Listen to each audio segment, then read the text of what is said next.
했는데 오늘이 이제 두 번째 설교입니다. 떠나가는 큰아들이라는 제목으로 말씀을 증거합니다. 신앙에는 두 부류의 사람이 있습니다. 첫 번째 부류는 탕자의 비유에 나오는 둘째 아들 탕자와 같은 사람의 모습입니다. 하나님에 대한 인식이 전혀 없고 자신의 욕구와 충동대로 살다가 예수님을 영접하여 감격적으로 돌아오는 그런 사람들이 있습니다. 이들은 세리와 죄인의 모습인데요, 이들은 지난주 강해 설교에서 많이 말씀을 드렸습니다. 탕자 이야기만 나오면 자동으로 이 감동되시는 분들이 계세요. 그런 분들이 사실은 첫 번째 부류의 사람들입니다. 두 번째 부류는 교묘한 만족감으로 기존의 틀과 기준들을 절대로 떠나지 않지만 마음이 아버지를 떠나 있는 사람들이 있습니다. 이런 사람들은 공동체를 떠나지 않습니다. 교회를 떠나지 않습니다. 그러나 하나님 아버지의 마음을 이해하려고도 하지 않고 하나님 뜻대로 사는 삶, 그것이 상당히 추상적이에요. 그리고 자기 마음대로 삶을 살아갑니다. 또 특징이 뭐냐면 감정이 마비되어 있습니다. 사실은 자기가 마비되어 있다는 사실조차도 파악을 못해요. 그리고 그냥 나는 잘 문제없이 신앙생활을 하고 있다고 생각합니다. 또 신학적 지식이 대단히 많아요. 그러나 자기 삶에 어떤 풀려지지 않는 매듭이 있는데 그 매듭 때문에 하나님에 대해서 상당히 냉소적인 태도를 가지고 있습니다. 이들은 큰아들의 모습입니다. 바리새인과 서기관의 모습이죠. 주로 모태신앙들이 이런 모습을 가질 가능성이 큽니다. 제가 선교단체 간사를 했을 때 K대 철학과 출신의 한 자매가 있었습니다. 근데 제가 정말 수련회 때 한 몇 시간을 얘기했는지 모르겠어요. 근데 목회자 자녀예요. 주일 예배는 드립니다. 아버지와 가정의 평화를 위해서 예배를 드리지만 마음은 하나님께로 전혀 가 있지가 않습니다. 머리는 불신자인데 몸은 교회에 와 있는 거죠. 이런 경우들이 상당히 많습니다. 또 처음에는 탕자였다가 신앙생활을 이제 하잖아요. 10년, 20년 하다 보면 큰 아들의 모습에 빠지는 경우가 대단히 많아요. 특별히 이렇게 장로가 되고 또 이제 목사가 되고 또 영혼을 돌보는 사역의 길에 들어설 때 이게 사역자들에게 다가오는 아주 큰 시험과도 같은 거예요. 큰 아들과 같은 모습에 빠질 때가 정말 많습니다. 오늘은 두 번째 부류의 사람들, 이 큰아들에 대한 말씀을 함께 나누고자 합니다. 오늘 본문에는 떠나가는 작은 아들처럼 아버지를 떠나가는 모습이 나타나 있지 않습니다. 원래 큰아들은 처음부터 떠나지 않았고요, 아버지를 보필하면서 함께 있었습니다. 누가복음 15장 12절 후반절을 보세요. 아버지가 그 살림을 각각 나누어 주었더니 큰 아들은 아버지가 주신 3분의 2의 재산을 잘 지키면서 속마음이야 어떻든 아주 충성스럽게 아버지 품 안에 남아 있었던 것을 볼 수 있습니다. 또 15장 25절을 보세요. 맏아들은 밭에 있다가 돌아와 집에 가까이 왔을 때 풍악과 춤추는 소리를 듣고 맏아들은 아버지의 집의 밭에서 열심히 일하고 있었습니다.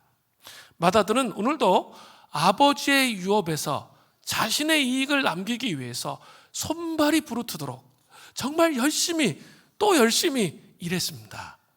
맏아들은 대단히 근면한 사람이에요. 대단히 근면한 사람이었습니다.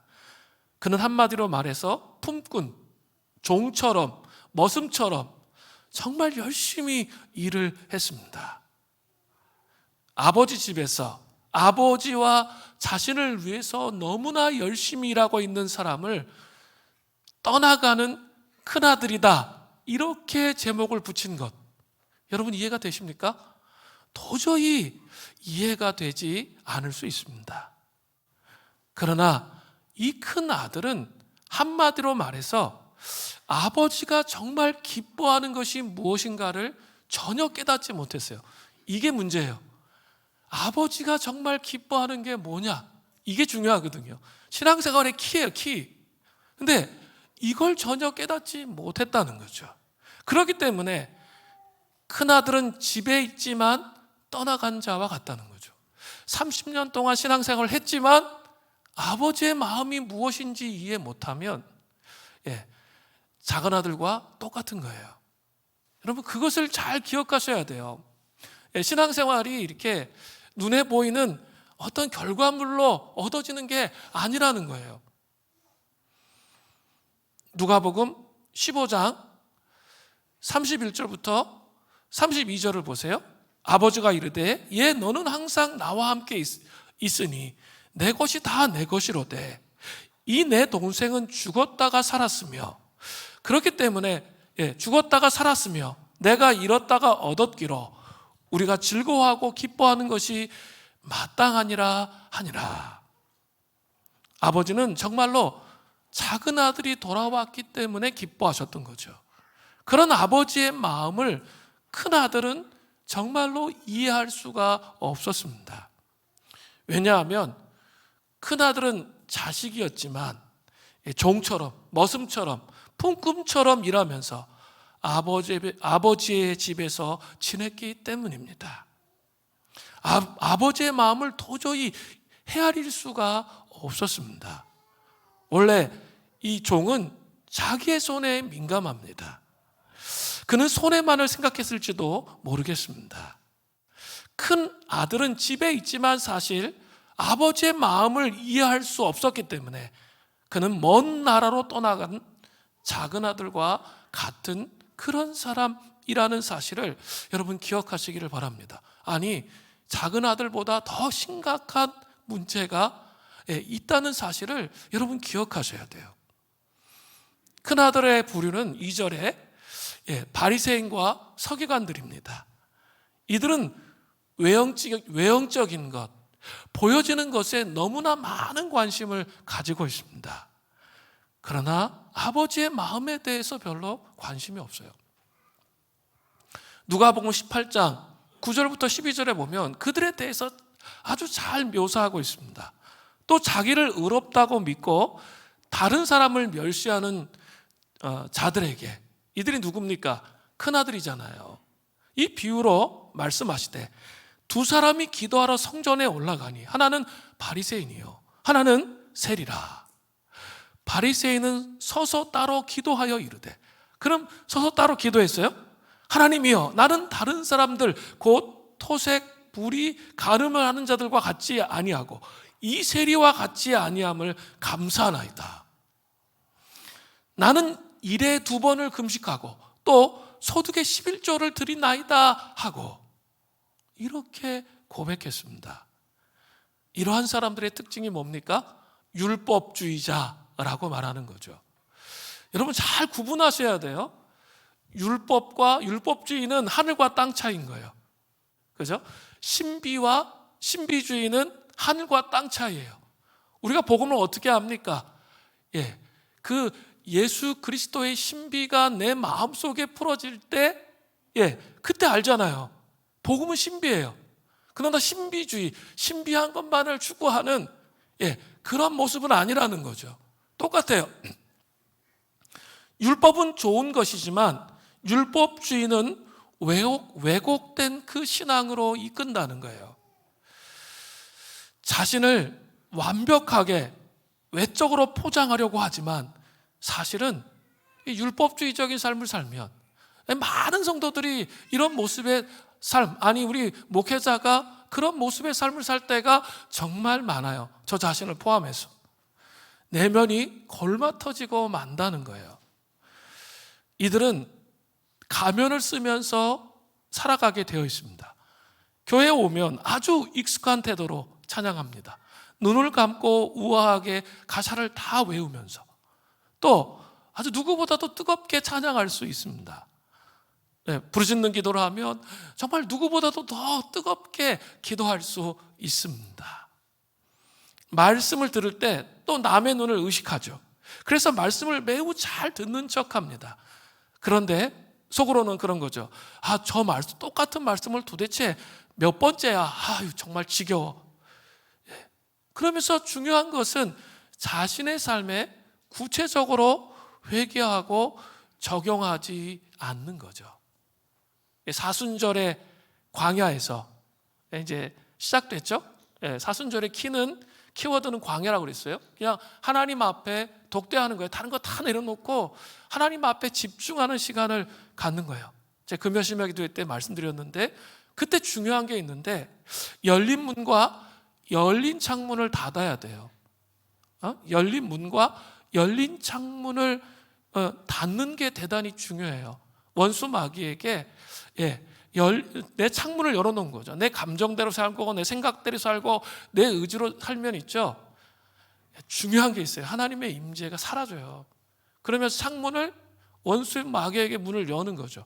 그러면 어떠냐면 제일 먼저 없어지는 게 하나님의 임재가 없어져요. 그러면서 나도 모르게 바리새인적인 율법주의적인 삶이 다가와요. 이건 저뿐만 아니라 모든 사람에게 다 통용되는 거예요. 그렇게 돼요. 그래서 있죠, 신앙생활은 끊임없이 자기를 살피고 돌아보면서 내가 정말 어디에 있는지를 돌아보지 않으면 무너져요. 그리고 이렇게 이 관계에서 무너진다는 거예요, 제 얘기는. 그런데 습관은 남아있잖아요. 그러니까 예배 드리러 오죠. 그런데 문제는 뭐냐면 임재가 없는 거죠. 생명이 흘러오지 않는 거예요. 그렇게 신앙생활하는 사람들이 많은 거죠. 열린 창과 문을 닫아야 돼요. 예수 그리스도의 보혈로 마귀에게 열어놓았던 창문들을 닫으면서 다시 그 하나님의 임재를 회복해야 돼요. 오늘 여기 앉아서 제가 이렇게 기도하면서 오늘 또 일부 예배 드리면서 깨달은 게 있었어요. 그냥 사순절에 금식해야 된다니까 저는 금식했는데 오늘 그냥 깨달아지더라고요. 정말 금식을 해야 되는 거구나. 그냥 가슴 속으로 그냥 와닿았어요, 저한테. 여러분 안 하셔도 되는데 저한테는 그게 너무 가슴 속으로 와닿았어요. 그렇구나. 왜냐하면 내가 열린 창문을 열어놓고 무너져 있는 것을 잘 파악하지 못했는데, 근데 금식을 시작하면서 씨름을 하니까 그냥 가슴으로 깨달아지는 거예요. 저의 죄가 무엇인가? 정말 나도 모르게 하나님과 관계가 무너져 있었구나. 이게 알겠는 거예요. 목회자인 제가 그런데 여러분은 그냥 삶에 그냥 노출되어 있잖아요. 삶의 세속에 같이 노출되어 있잖아요. 그러면 그렇지 않을 수 없다는 거죠. 열린 창문과 문이 있으면 계속 무감각한 상태가 계속되는 거예요. 그냥 수련회 가서 은혜 찔끔 받고 끝인 거예요. 이런 삶이 계속 된다는 거죠. 교회 봉사도 자신의 신실함을 증명하기 위해서 온갖 노력을 다합니다. 거의 일중독에 걸려서 주일 하루를 보냅니다. 그런데 문제는 뭐냐면 혼자 있을 때, 여러분 아무도 보는 사람이 없을 때 여러분 누구입니까? 이게 되게 중요한 질문이에요. 혼자 있을 때 허무함과 허전함이, 예수님과 동행하는 게 아니라 허전함과 허무함이 몰려온다는 거죠. 직장이나 학교에 가면 율법주의적 태도를 갖고 있으면 진짜 타락했다, 저런 악의 무리들, 이런 생각을 해요. 또 가정에 가면 가정은 깨어져 있어요. 그렇게 엄청나게 힘들어요. 아내와의 갈등, 자녀와의 갈등, 시부모님과의 갈등, 여러 가지, 또 부부가 연합하는데 문제가 되는 일들, 그런 문제들이 많이 산적해 있어요. 그런데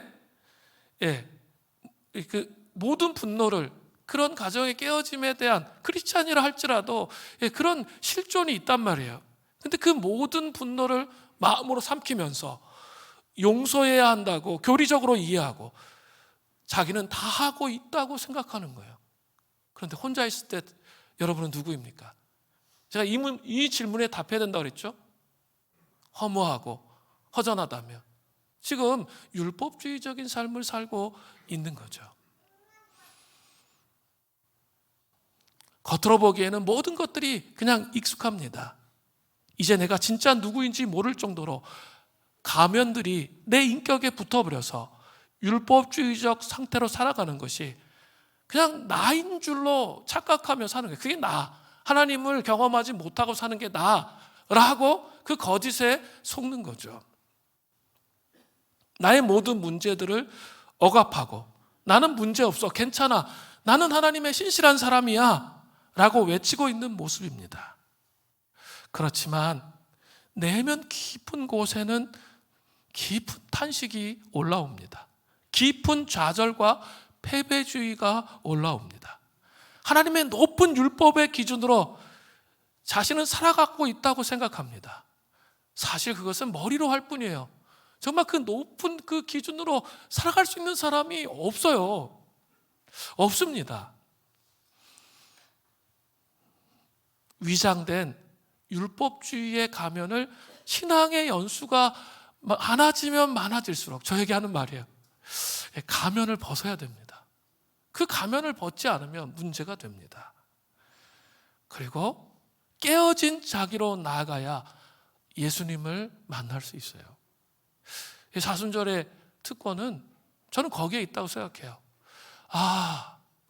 정말 내가 뼛속 깊이 죄인이구나. 이게 예수님 영접할 때 한 번이면 이것은 지금 율법주의적인 삶으로 가고 있다는 증거예요. 그것이 아니고 이 사순절에 하나님 앞에 딱 집중을 하려고 씨름하는 거예요. 그래서 내 안에 있는 것들이 벗겨지기 시작하면 딱 보여요. 정말 내가 너무 문제가 많구나. 이상적인 자기가 이렇게 잘하고 있다고 생각하는 거짓, 거기에 맞추지 말고 깨어진 자기의 모습을 보라는 거죠. 실존을 보라는 거예요. 그러면 정말 내가 뼛속까지 죄인이구나. 그렇게 느껴진다는 거죠. 거기가 시작점이에요. 그게 없으면 제대로 된 그 복음의 은혜를 누리기가 어려워요. 정말 죄인이구나. 내가 정말 심각하구나. 내 가정에서 잘 살고 있는 줄 알았던데 내가 자녀에게 대하는 것, 내 아내에게 대하는 것, 직장에서 잘하고 있는 줄 알았는데 아니야. 내 실존의 깊은 모습을 보니까 그런 걸 생각하는 거예요. 사순절에 광야에서 하나님을 독대한다는 것은 하나님 앞에 내가 얼마나 큰 죄인인지를 보는 시간을 갖는 거예요. 이거 있죠. 맨정신으로 안 돼요. 저도 있죠. 율법적 자격에 빠질 때가 너무 많아요. 안 돼. 근데 사순절에 금식하고 씨름하니까 그때 보이는 거예요. 내가 이렇게 살았구나. 내가 정말 하나님 앞에 죄인이구나. 그때 깨달아지더라고요. 안 돼요, 잘. 그냥 이렇게 본성적으로 자기를 높이려고 하는 마음이 들기 때문이죠. 거짓된 가면으로 나아가면 나아갈수록 더 큰 고통이 따라오고 신앙의 갭이 더 크게 느껴지는 것입니다. 사랑하는 형제자매 여러분, 가면을 벗어야 됩니다. 예수님 이렇게 말씀하셨어요. 마가복음 2장 17절에 예수께서 들으시고 그들에게 이르시되 건강한 자에게는 의사가 쓸데없고 건강한 자에게는, 이상적 자에는 의사가 쓸데없고 없습니다. 병든 자에게라야 쓸데있느니라. 나는 의를 부르러 온 것이 아니요 죄인을 부르러 왔노라. 나 정말 구제불능이구나. 나는 그 하나님의 율법에 완벽하게 도달할 수 없는 그런 존재구나 라는 것을 인식하는 거예요. 사랑하는 성도 여러분, 진리라는 게 뭐라고 생각하십니까? 성경 말씀은 만고불변의 진리의 말씀입니다. 그런데 바리새인처럼 성경을 해석하고 적용하면 성경 자체가 진리가 되지 않을 수 있다는 거예요. 이것이 뭘까요? 율법주의예요. 하나님 마음 자체가 율법이에요. 하나님 마음 자체가 율법인데 바리새인들은 하나님의 마음을 이해하지 못하고 그것들을 문자적으로 이해하고 그들의 생각의 틀로 해석하고 만들어서 사람들을 정죄하고 비난하는데 그걸 사용해요. 그죠? 다른 사람을 판단하는 거죠. 우리 본성적으로 그렇잖아요. 성경 좀 영적 근면하고 좀 읽으면 자꾸 다른 사람 판단하고 싶어, 안 하는 사람을. 그게 이미 뭐예요? 율법주의의 덫에 걸린 거예요. 그런 게 아니에요. 그렇게 해서는 안 돼요.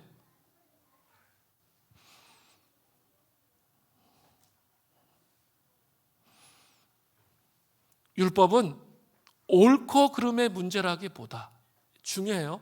자꾸 우리는 이것으로 해석하거든요. 율법은 옳고 그름의 문제라기보다 하나님의 마음에 좋고 싫음의 문제예요. 이게 더 중요한 거예요. 옳고 그름보다 하나님의 마음에 좋고 싫음의 문제라는 거예요. 제가 한번 예를 들어볼까요? 7계명에 간음하지 말라라고 되어 있어요. 근데 율법주의는 이것을 옳고 그름으로 이야기합니다. 그렇기 때문에 저 사람은 7계명을 범한 사람이야, 저 사람은 잘못되었기 때문에 함께하면 안 돼라고 말하는 거죠. 딱 선을 긋버려요. 근데 하나님의 마음을 이해한 사람, 하나님의 마음의 옳고 그름에 대해, 하나님의 마음의 좋고 싫음의 문제로 이해한 사람은, 하나님은 정말 간음죄를 정말 싫어하시지. 왜냐하면 가정을 파괴하고 깨뜨리는 거기 때문에 하나님 정말 그 죄를 혐오하셔, 싫어하셔.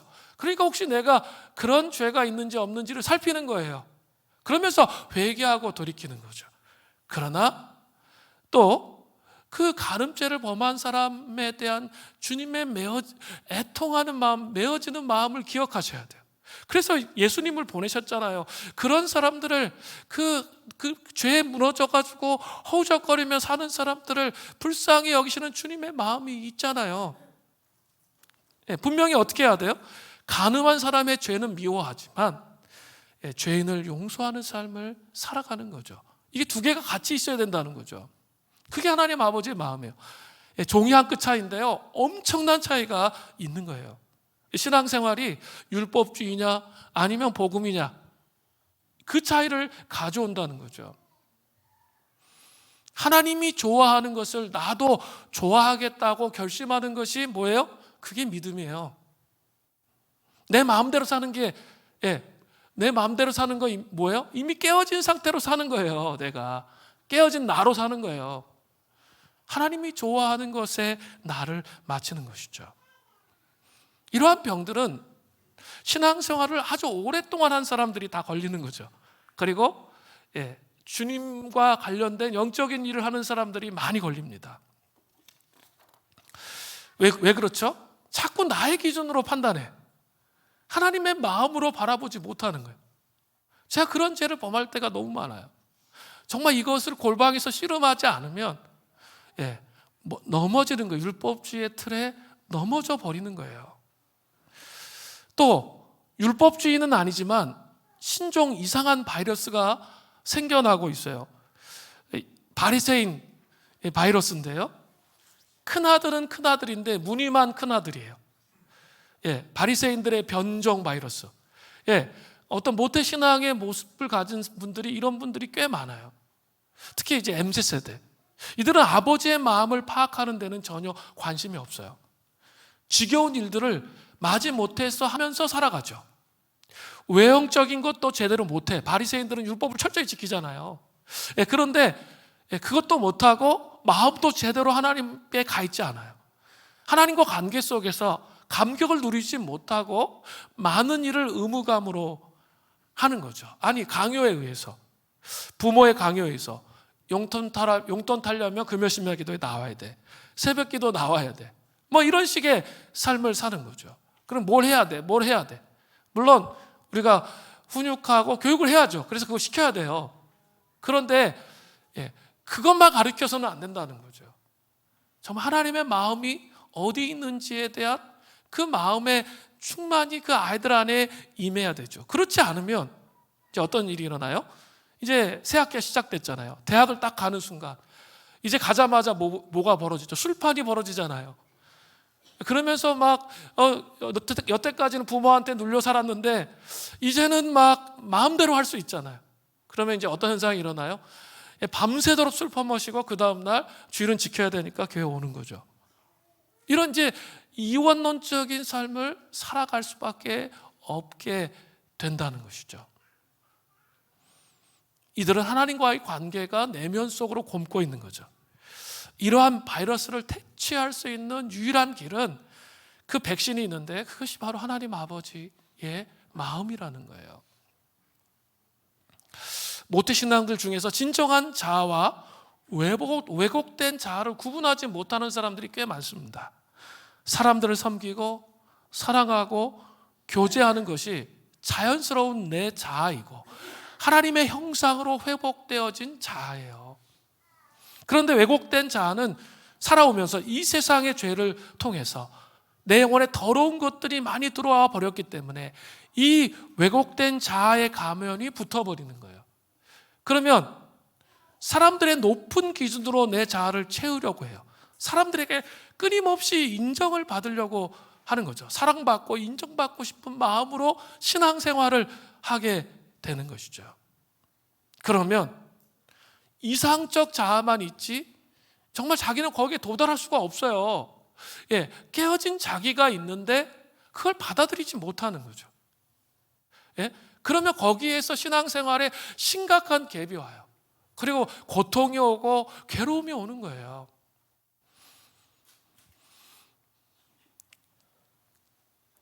그렇기 때문에 그런 사람들에게 필요한 것은 무엇입니까? 예수님은 공생애를 시작하시면서 세례 요한에게 세례 받았을 때 하늘로부터 들려왔던 음성이에요. 마태복음 3장 17절이에요. 하늘로부터 소리가 있어 말씀하시되 이는 내 사랑하는 아들이요 내 기뻐하는 자라 하시니라. 기뻐하는 삶을 사는 게 먼저가 아니라 뭐가 문제예요? 예수님조차도 공생애를 시작하시면서 가장 먼저 들었던 게 뭐예요? 사랑의 정체성, 사랑받는 아들이라는 정체성을 확립하고 그 사랑받는 자녀라는 것을 인식하고 시작하셨다는 거죠. 근데 그 사랑받는 자녀라는 사실을 어떻게 알 수 있어요? 이상적 자아에는 주의 임재가 없어요. 거짓이에요. 진짜 깨어져 있는데 깨어졌음에도 불구하고 진짜 예수 그리스도의 십자가의 사랑으로 나를 받아주시고 사랑받는 자라고 말씀하는 음성이 존재의 중심에 들어오면 돼요. 그러면 새로운 삶을 시작할 수 있게 되는 거예요. 그 이상적 자아로 마비 증상이 있다고 했죠. 제가 자세히 좀 더 설명할까요? 뒤에 가면 사랑받는 자라고 그 음성을 들으면 돼요. 그렇지 않다면 큰아들도 작은아들과 같이 먼 나라로 떠나가 있는 그런 신앙의 여정을 지금 가고 있다는 거예요. 누가복음 15장 25절에 큰아들은 밭에서 돌아와 집에 가까웠을 때 풍류와 춤추는 소리를 들었습니다. 그래서 큰아들이 한 종에게 묻습니다. 누가복음 15장 26절이에요. 한 종을 불러 이 무슨 일인가 물은데 한 종은 큰아들에게 잔치를 배설한 이유를 알려주었습니다. 누가복음 15장 27절입니다. 대답하되 당신의 동생이 돌아왔으면 당신의 아버지가 건강한 그를 다시 돌아왔음에 당신의 아버지가 건강한 그를 다시 맞아들이게 됨으로 인하여 살찐 송아지를 잡았나이다 하니 이 말을 들은 큰아들이 어떻게 반응합니까? 누가복음 15장 28절 전반절입니다. 그가 노하여 들어가고자 하지 아니하거늘. 그가 첫 번째로 했던 반응이 뭡니까? 분노한 거죠. 아주 격렬하게 분노했습니다. 왜 분노를 했을까요? 누가복음 15장 29절부터 30절에 나오죠. 아버지께 대답하여 이르되 내가 여러 해 아버지를 섬겨 명을 어김이 없거늘 내게는 염소 새끼라도 주어 나와 내 벗으로 즐기게 하신 일이 없더니 아버지의 살림을 창녀들과 함께 삼켜버린 이 아들이 돌아오매 이를 위하여 살찐 송아지를 잡으셨나이다. 아마도 이것을 다른 말로 표현한다면 이런 거죠. 내가 뼈가 으스러지도록 노예처럼 집에서 일했는데 나에게는 염소 새끼 한 마리도 잡아준 적이 없는데 재산을 몽땅 날리고 돌아온 저놈한테는 정말 송아지를 잡아주고 잔치를 베풀어 주시다니 이게 말이 됩니까? 이렇게 따지는 거죠. 분노가 큰아들의 영혼을 삼키고 있습니다. 그는 자아를 실현하기 위한 도구로서 정말 무지하게 열심히 아버지 집에서 일을 했던 거예요. 그런데 망가진 작은 아들이 다시 돌아옴으로써 자신의 재산에 손해를 입히는 것을 정말 참을 수가 없었던 것이죠. 왜 아버지는 이런 손해를 입히는 저 녀석을 받아들이시는가? 실컷 두들겨 빼서 다시 쫓아내야지. 아버지에게조차 분노가 치밀어 올랐습니다. 나는 아버지 집에서 최선을 다해서 일하고 있는데 나는 인정해 주지 않고 사랑해 주지 않는가? 아버지에 대한 비난으로 확대가 되는 거죠. 왜곡된 생각은 꼬리에 꼬리를 물면서 더 깊은 분노의 강으로 빨려 들어간다는 거죠. 사실 분노는 긍정적인 것도 있습니다. 모든 분노가 꼭 나쁜 것은 아닙니다. 공의로운 분노가 있잖아요. 그래서 성경은 이렇게 가르쳐요. 에베소서 4장 26절에 분을 내어도 죄를 짓지 말며 해가 지도록 분을 품지 말고. 분을 내어도 분을 낼 수 있다는 거예요. 그런데 해야 될 게 있다는 거죠. 죄를 짓지 말아야 되고 그 다음 해가 지도록 분을 품지 말아야 돼요. 왜 그럴까요? 에베소서 4장 27절 뒤에 바로 그 따라오는 구절이 있어요. 마귀에게 틈을 주지 말라. 마귀에게 틈을 주지 않기 위해서예요. 여기서 틈은 헬라어로 토폰인데 마귀가 합법적으로 거주할 수 있는 장소를 의미하는 거예요. 그러니까 아무리 의로운 분노를 할지라도 해가 지도록 분을 품는다면, 내가 과하게 해가 지도록 분을 품고 있으면 죄를 짓게 되고 마귀가 합법적으로 내 안에 거하게 된다는 거예요. 잘 이해하셔야 돼요. 저 사람이 한 95% 잘못했어. 나는 한 5% 정도 잘못하고 있어. 화내는 거. 그 5% 정도 잘못했는데 문제는 뭐예요? 그 사람을 통해서 내가 계속 화를 내고 그 화를 다스리지 않고 격노하면서 꼬리에 꼬리를 물면 어떻게 되는 거예요? 경험적으로 알잖아요. 제일 먼저 이렇게 묶이는 게 있는데 감정이 묶여요. 감정이 마비가 와요. 화를 막 낸 다음에 한번 예배 드려보세요. 예배 드려져요? 예배 드려지는 사람은 정상이 아니에요. 절대로 예배 드려지지 않습니다. 그죠? 부부싸움 했어요. 그리고 왔어요. 그리고 앉아서 예배 드리는데 하나님의 임재가 강렬히, 물론 뭐 회개케 하시기 위해서 그렇게 하실 수는 있지만 하나님의 임재가 강렬히 느껴질 수가 없어요. 왜 그럴까요? 감정이 마비된 거예요. 감정이. 인격의 감정이 마비되었다는 거죠. 자기 감정이 마비되어 있는지도 모르고 살아가는 사람이 너무 많아요. 근데 그것이 이제 시간이 지나죠? 그러면 자꾸 이제 생각에 꼬리를 물잖아요. 그러면 어때요? 생각이 마비돼요. 생각이 붙잡히는 거예요. 분명히 이거였는데 나중에는 완전히 확산돼가지고 딴 생각을 하고 있다는 거죠. 그 생각을 내가 끊을 수가 없게 되는 거죠. 이 분노를 통해서. 그게 마비예요. 그리고 이제 그 다음에 세 번째로 가는 게 뭡니까? 행동이에요. 행동을 옮기는 거죠. 파괴적인 행동으로. 분노로 인해서 파괴적인 행동을 하게 된다는 거죠. 그게 뭡니까? 열린 창과 문이에요.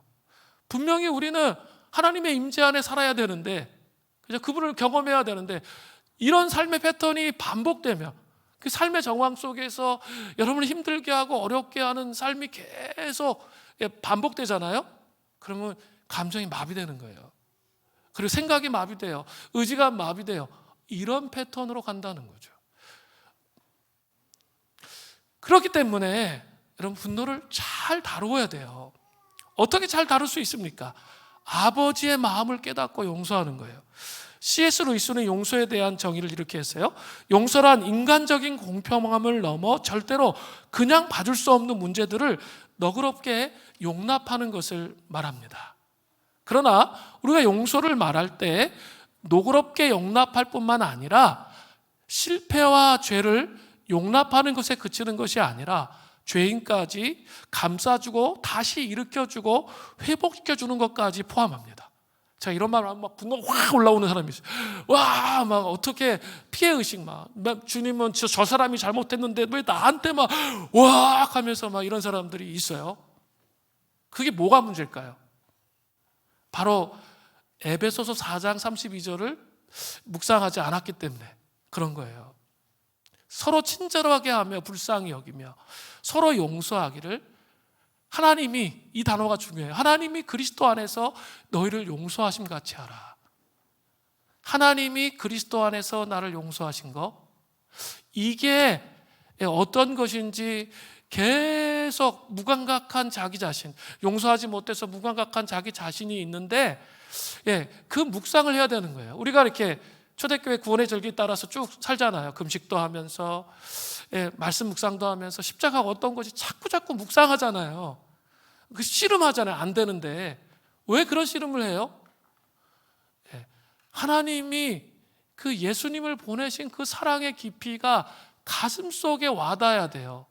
그러면 내가 당한 억울함과 피해의식을 뽑아버릴 수 있어요. 아무리 큰 걸 알지라도 그 사랑에 비하면 그게 거기에 도달할 수 없을 정도의 고통이기 때문에 용서하고 풀어버릴 수 있는 거죠.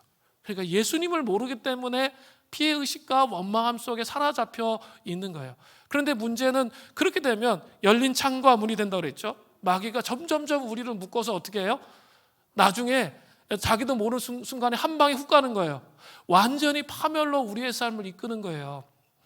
근데 성령님은 그렇게 가지 않도록 우리에게 자꾸 말씀하시는 거예요. 우리에게 찾아오시고 용서해야 된다, 이렇게 얘기하시는 거예요. 그 억울함과 피해의식이 지금 하늘에 닿아 있는 거예요. 사실은 어떻게 보면 그 사람이 나한테 고통을 준 게 맞잖아요. 그죠? 그런데 그 예수님께서 행하신 그 사랑의 깊이가 무엇인지 알아야 용서되는 거예요. 무작정 용서하려고 하면 안 돼요. 할 수가 없어요. 그 피해의식 때문에. 그런 거예요. 예수님을 알아야 되는 거예요. 자, 그러면 제가 중요한 걸 이제 말씀드릴 텐데, 용서의 원리가 있어요. 이걸 잘 기억하세요. 아까 제가 왜 깨어진 마음 얘기를 했는지. 먼저 용서할 때 원리가 있어요. 이제 정말 언제 정말 좋냐면 이 사순절이 딱이에요. 금식하면서 말씀 묵상하고 이렇게 하고 있죠. 그러면 하나님이 저에게도 하신 것처럼 내가 정말 죄인이고 내가 내 깨어진 마음의 상태를 아는 거예요. 내가 주인이었구나. 내가 막 분노하고 증오하고 저주하고 막 씹고 막 이런 거 내 마음대로 했잖아. 가정에서 내 마음대로, 내 감정대로 상처받으니까 내 마음대로 했잖아요. 그게 보이는 거예요. 그러면서 내 마음의 주인은 누구예요? 잘 생각해 보세요. 예수님이라 그렇게 말해놓고 성령께서 조명해 주시니까 내 마음의 주인은 저더라고요. 내 화난 나, 분노하는 나야 나. 그걸 어떻게 해야 돼요? 그걸 회개하는 거예요. 깨어진 마음의 상태로 가지 않으면 그냥 신학적으로 용서하는 거예요. 그리고 다 용서했대. 이건 제일 많이 하는 사람들이 누구라 그랬어요? 목사들이에요. 자기 다 용서했대. 아니에요. 내 깨어진 실존을 봐야 돼요. 그게 아파요. 고통스러워요. 보기 싫어요. 힘들어요. 그래서 자꾸 이상적으로 자기는 다 용서했다고 얘기하는 거예요. 근데 그걸 봐야 돼요. 그러면서 어때요? 내 마음의 주인이 나였구나. 이걸 인정해야 돼요. 두 번째, 그걸 인정하고 회개하는 거죠. 그러면 회개가 되잖아요. 회개가 되거든요. 그러면 이제부터 어떻게 하는 거예요? 이거 다 말로 하는 거예요. 작은 소리로 침묵하며 할 수 있어요. 주인으로 예수님을 모시는 거 하는 거예요. 내 마음의 주인은 이제 내가 아니라 회개한 다음에 예수님이 주인이십니다. 이렇게 고백하는 거예요. 내 안에 정말 괴물이 있었군요. 내 안에 이렇게 우리 자녀를 미워하고 아내를 미워하고 가장 가까이 있는 사람을 미워하거든요. 그런 죄가 있었군요. 주님, 회개합니다. 이제부터 제 마음의 주인은 예수님이십니다. 마음의 중심으로 그 다음에 세 번째는 그리고 예수님을 모신 다음에 마음의 중심으로 예수님의 이름으로 그 사람이 나에게 행한 구체적인 행동과 말에 대해서 고백하는 거예요. 그건 의지적인 거예요. 그때부터는 감정적인 게 아니라 그 사람이 나한테 너무 상처를 줬잖아요. 아픔을 줬잖아요. 그런데 예수 그리스도의 이름으로 내가 그 사람의 구체적인 거, 행동, 행위, 말 그냥 말하면 돼요. 예수님의 이름으로 이 사람의 이런 무례한 행동들을 용서합니다. 내 마음의 중심에서부터 떠나 보냅니다. 내 마음의 주인은 예수 그리스도이십니다. 자, 이거 한 번 하면 끝나는 게 아니라 우리는 이렇게 한 번 딱 하잖아요. 그러면 그 죄에 대해서 묶이면 풀어져요. 그런데 우리의 문제는 뭐냐면 그 사람과 관계 역동이 그거 하나로 끝나지 않아요. 줄줄이 다 엮여 있거든요. 오랫동안 같이 있었기 때문에. 그러면 그 다음에 또 생각나는 거 또 그렇게 푸는 거예요. 제가 이렇게 금식하면서 금식 끝날 때 마지모음의 시간을 가지라고 그랬잖아요. 10분, 15분 잠잠히 앉아서 차분히 이런 작업을 하는 거예요. 사순절 기간에 여러 가지 해야 될 일이 있는데 그 중에 하나가 뭐였어요? 회개와 용서였거든요. 회개와 용서. 이거 회개가 된다니까요. 금식하면서 씨름하면 회개가 돼요. 그러면서 풀어지는 거예요. 깨어진 내가 그 실전 속에서 나를 풀어내고 그리스도를 모실 수 있게 되는 거죠. 그리고 용서의 삶을 스타일로 선택하는 거예요. 자, 그 다음에 이제 용서의 세 방향을 알고 있어야 돼요. 그래야지 사순절 기간에 여러분 용서와 회개의 삶을 계속 살아갈 수 있어요. 첫 번째로 용서의 세 방향이 있는데 제일 먼저는 뭐예요? 대상이 있잖아요. 가장 가까운 사람부터 이렇게 용서해야 될 필요가 있겠죠.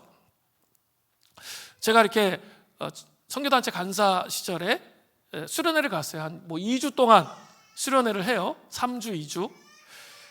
그런데 이제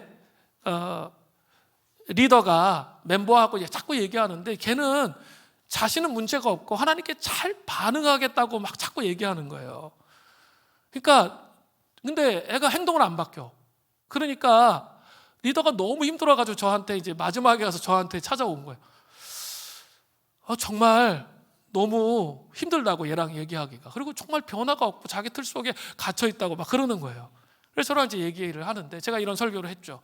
그리고 이렇게 제가 아주 차분히 인격적으로 얘기했어요. 너의 이상적인 자아가 아니라 용서를 했다고 교리적인 동의를 한 너가 아니라 막 그런 얘기를 쭉 하기 시작하니까 그 자매가 이야기하기 시작하는 거예요. 갑자기 나도 사랑받고 싶어요. 막 그러는 거예요.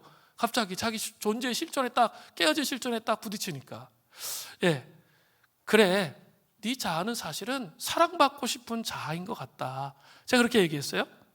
그러면서 얘기했어요. 언제부터 사랑받지 못했니?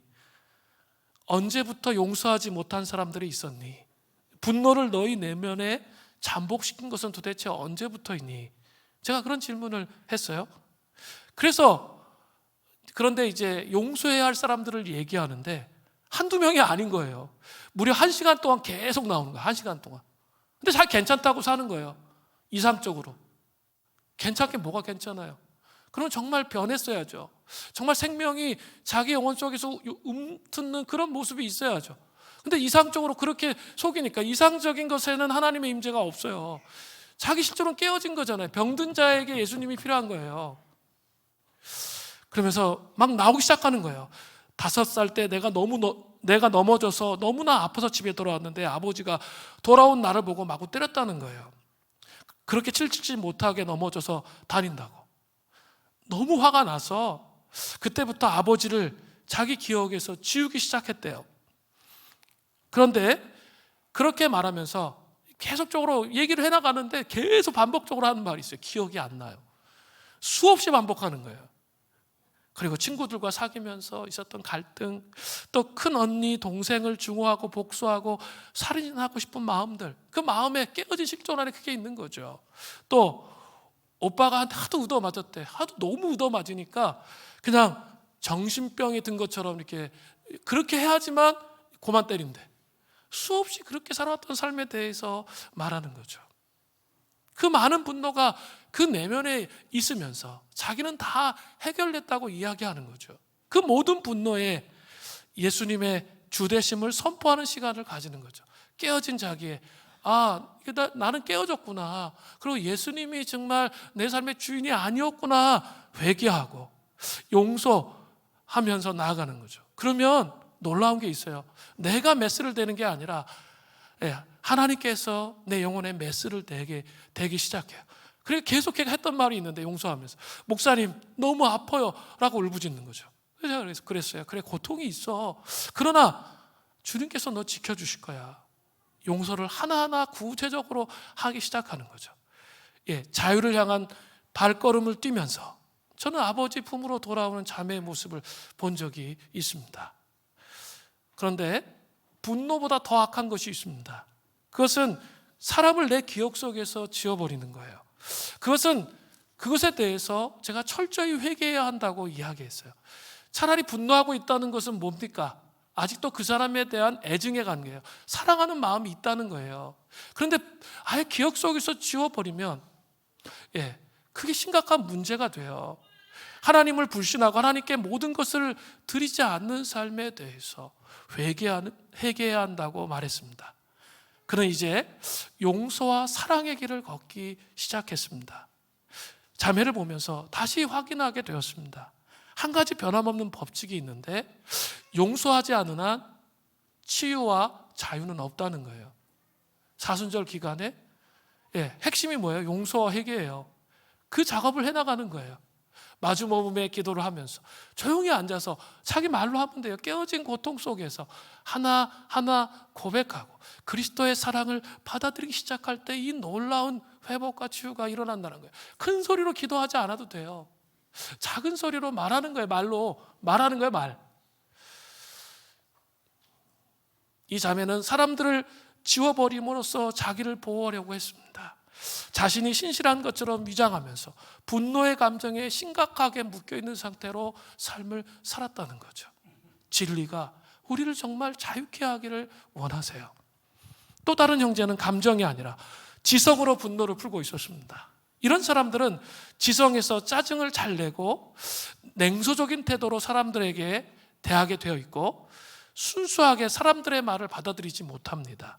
계속적으로 꼬리에 꼬리를 물어서 공격하고자 합니다.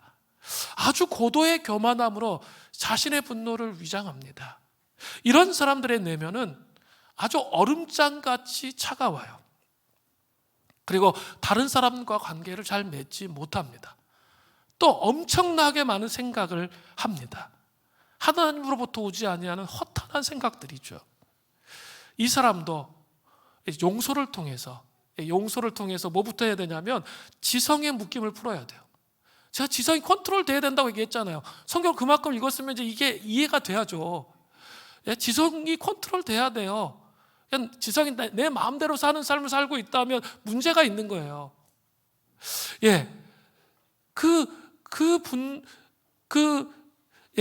지성의 묶임을 풀어야 되는 거죠. 그러면 진짜 풀어줘요.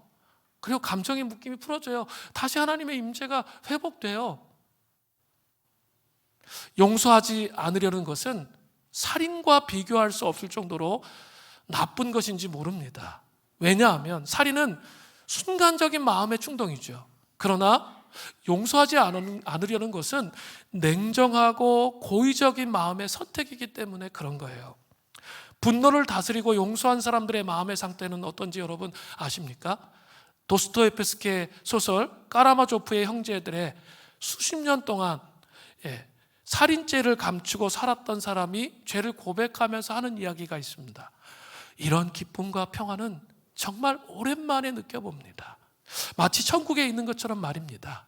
이제야 저는 제 아들에게 사랑한다고 말하고 안아줄 수 있을 것 같습니다. 이것이 용서의 회복의 진정한 자유의 하나님의 임재의 회복의 길이에요. 복음의 핵심은 그렇기 때문에 용서입니다. 두 번째로 또 방향이 있다고 그랬죠. 두 번째 방향은 뭘까요? 이거 되게 많아요. 자기 자신. 자기 자신을 학대하는 사람들이 많아요. 제가 이렇게 뼛속까지 죄인이라는 거 보라고 했는데 봐야죠.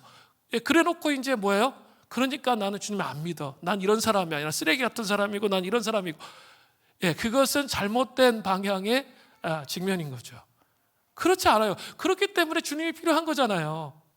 그러니까 그런 문제들이 많지만 그 예수님의 십자가를 진짜 전부라고 믿고 풀면 어떻게 돼요?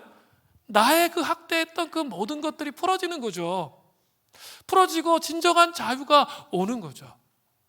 자기를 놓아줘야 돼요. 너무 완벽주의적으로 살지 말라 그랬잖아요, 제가요. 자기를 너무 피곤하게 하지 마세요. 그리고 사람들에게 인정받으려고 목숨 걸지 마세요. 교회에서 그런 식으로 신앙생활하면 가장 피곤해요. 그리고 율법주의자가 되는 거예요. 사람이 나를 죽여야 살려요. 그러지 않습니다. 하나님 앞에서 내가 중요한 거예요.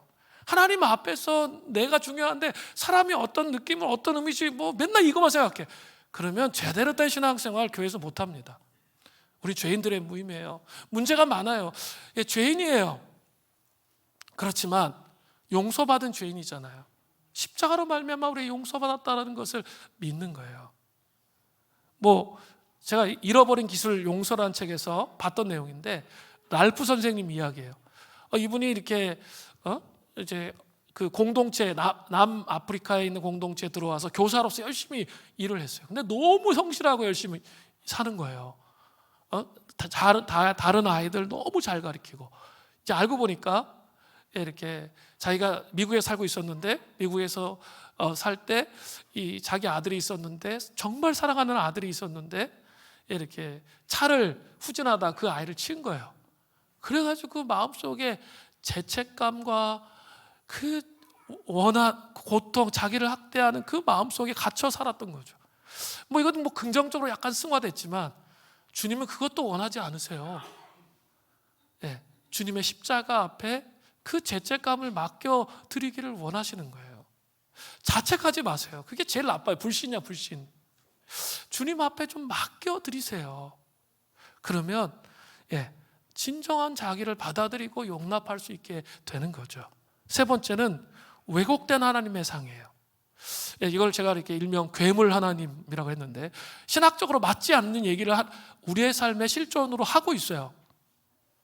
이게 무슨 말이냐면, 어떤 사람은 하나님을 용서해야 되는 경우가 있는데 그 책임이 누구인지 명확하지 않을 때, 이런 경우 인간은 누군가에게 책임을 돌려야 직성이 풀려요. 그렇기 때문에 책임의 대상을 하나님께로 옮겨가는 거죠. 하나님이 뚜렷한 이유와 정당한 근거 없이 우리에게 고통을 허락하셨다고 생각하는 거예요.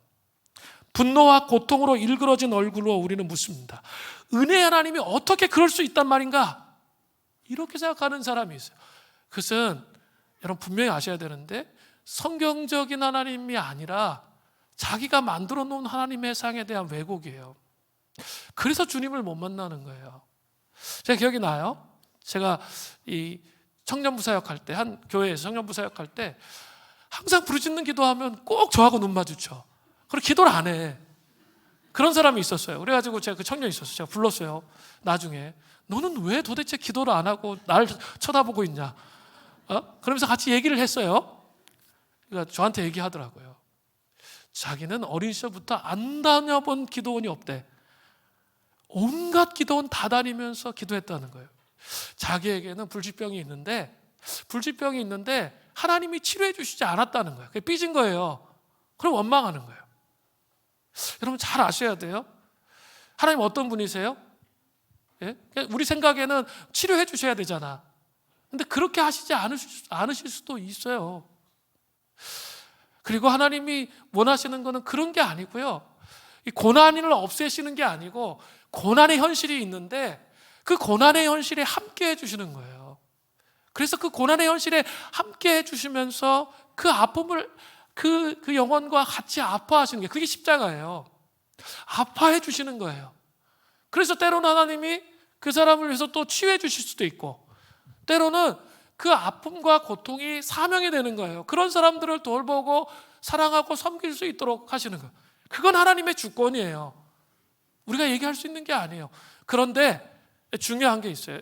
대부분 이제 뭐가 있냐면, 시편 73편에 보면 그 악인의 형통에 대한 이야기가 나오거든요.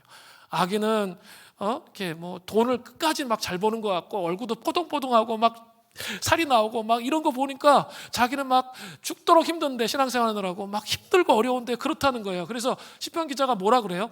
나는 거의 신앙에 있어서 실족해서 넘어질 뻔했다고 얘기하거든요.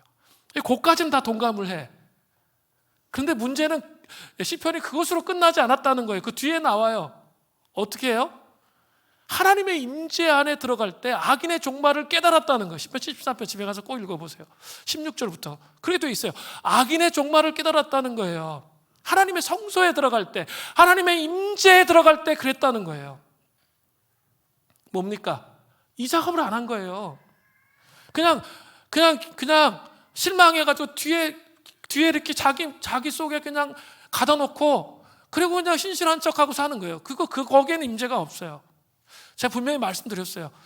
정말 한 주고 두 주고 삼 주고 정말 말씀을 읽으면서 하나님 왜 이런 일이 저의 삶 속에 일어나야 됩니까? 묻기 시작하면요, 반드시 주님이 말씀해 주세요. 그리고 이렇게 내가 내 생각으로 자꾸 주님을 끌어오려고 하는 게 아니라 하나님을 경외함으로 그렇게 하려고 하면 있죠, 하나님이 그 삶이 해석되어지게 하세요. 반드시. 그래서 하나님은 인격적이시라고 얘기하는 거예요. 고난의 현실에 함께 하시는 거예요. 여러분, 아직 이해되지 않는 매듭 때문에, 그리고 거기서 멈춰버렸어. 시편 73편 15절까지 멈춘 거죠. 그리고 하나님 안 계시대. 그리고 신앙생활 버려. 이게 얼마나 어리석은 건지 아세요? 정말 정직하게 깨어진 마음과 실전 속에서 하나님 앞에 고백하며 씨름하시라는 거예요. 그러면 정말 살아계신 하나님이 해석해 주세요. 왜 이런 일이 일어나야 되는지. 그래서 내가 주님을 믿게 돼요. 아, 주님이 이러셔서 이랬구나 라는 것을 알게 된다는 거죠. 그러신 분이에요. 그래서 어떤 그냥 고난이 없게 하시는 분이 아니라는 거예요. 그 주님에 대한 오해를 풀어놓으셔야 돼요. 내가 성경적인 주님이 아닌 내가 만들어 놓은 하나님 상이 있는 거예요. 그거 버려야 되다. 그게 괴물 하나님이에요. 자기가 만들어 놓은 하나님 버려야 돼요. 그러면 진짜 하나님 만날 수 있어요. 여전히 그 분노하는 큰아들을 아버지가 사랑한다고 말씀하십니까? 예, 대답은 네입니다. 28절 후반절을 보세요. 아버지가 나한테 권한대, 아버지가 나와서 권한대라고 되어 있죠. 표준세 번역을 보면 그의 아버지가 나와서 사정했으나, 사정했대요. 아버지는 천국잔치를 벌어놓고 우리가 함께 참여하기를 원하시는 분이에요. 그죠? 함께 죄인이 돌아온 것을 축하하기를 원하시는 게 아버지 마음이에요. 이 사람의 고통이 어떤 것인지 하나님 아버지가 아시기 때문에 그 마음을 이해하고 참여하기를 원하시는 거예요. 또 여전히 큰아들에게 기회를 주고 계시는 인격적인 아버지의 모습이 또 나와요. 31절에 아버지가 이르되 너는 항상 나와 함께 있으니 내 것이 다 네 것이다. 내가 갖고 있는 게 다 네 거야. 주님이 이렇게 말씀하세요. 모든 것이 큰아들 것임을 상기시켜 줍니다. 그렇습니다. 큰아들을 작은 아들과 동일하게 사랑하고 그에게 기회를 주시는 하나님의 모습을 살펴볼 수 있습니다.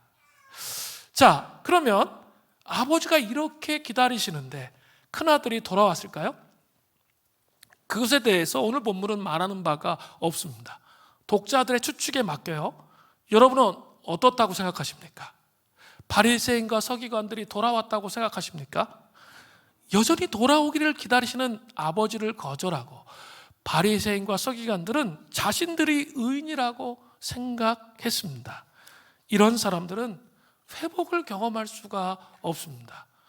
왜냐하면 제가 아주 중요한 말씀 계속 드렸어요. 마가복음 2장 17절 예수께서 들으시고 저에게 이르시되 건강한 자에게는 의원이 쓸데없고 병든 자에게라야 쓸데있느니라. 내가 의인을 부르러 온 것이 아니요 죄인을 부르러 왔노라 하시니라.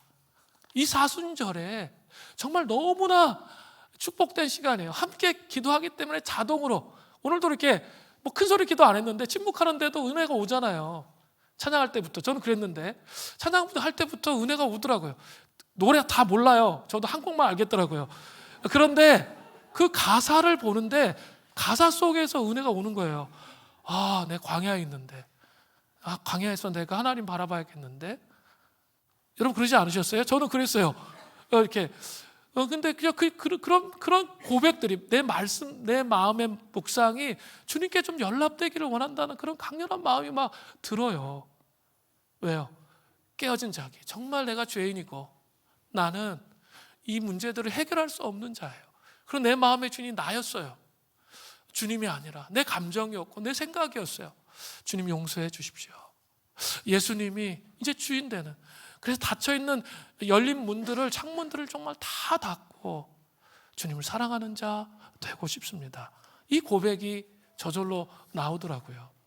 이 복된 시간에 좀 금식하면서 마주 머금의 시간을 통해 용서하고 풀어내야 돼요. 복음의 핵심은 회개와 용서를 통해서 완성되는 거예요. 그 은혜가 이 사순절에 있기를 간절히 바랍니다. 하나님께로 더 가까이 찬양하겠습니다. 우리 좀